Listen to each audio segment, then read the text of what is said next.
Welcome to Summarize Science. Have you ever wondered what the weather is like on a planet orbiting a different star? Scientists are using the James Webb Space Telescope to peer into the atmospheres of distant exoplanets. They are finding evidence of clouds, but not clouds made of water like we have here on Earth. Instead, these alien worlds have clouds made of tiny silicate minerals, which are essentially clouds made of sand or rock. To understand how these rock clouds form, researchers developed a new computer model called Nimbus. This tool helps simulate the complex physics of how tiny particles grow and move in extreme alien environments. Table 1 shows the various silicate minerals that can form these particles, from silicon dioxide to iron. The study focused on 4 specific exoplanets, including a puffy world called WASP, 107b, and a massive companion called ICES, 1c. It turns out that many of these planets have incredibly tiny particles floating very high in their atmospheres. These particles are often only a nanometer in size, which is about the size of a few molecules. Normally, gravity would cause these particles to sink deeper into the planet where it is too hot for them to exist. However, the researchers found that these clouds can stay aloft if the particles grow very slowly. This involves something called the sticking coefficient, which measures how likely molecules are to stick together upon impact. If the sticking process is very inefficient, the particles remain tiny and can stay in the upper atmosphere for a long time.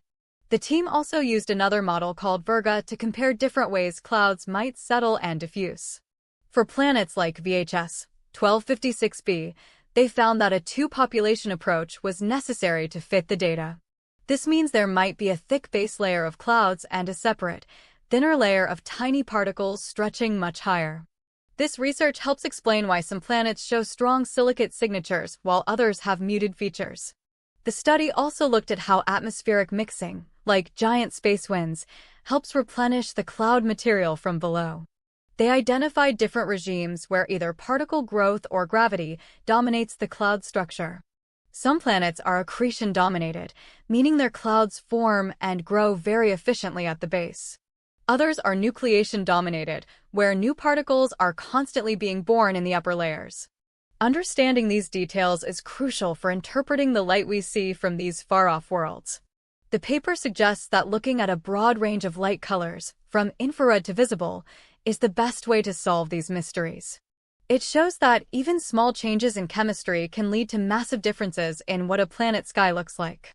To recap, silicate clouds are a common feature on many hot, Jupiter-like planets. These clouds are made of tiny grains of minerals that are kept high in the sky by unique physical processes. The discovery of how these particles stick together allows scientists to map out the vertical extent of alien weather. This means we are getting closer to predicting the daily weather on planets thousands of light years away. In the future, this model will help analyze data from even more advanced telescopes like the Extremely Large Telescope. It opens a new window into the extreme chemistry and physics that exist beyond our solar system. Thank you for joining us at Summarize Science to explore the frontiers of space.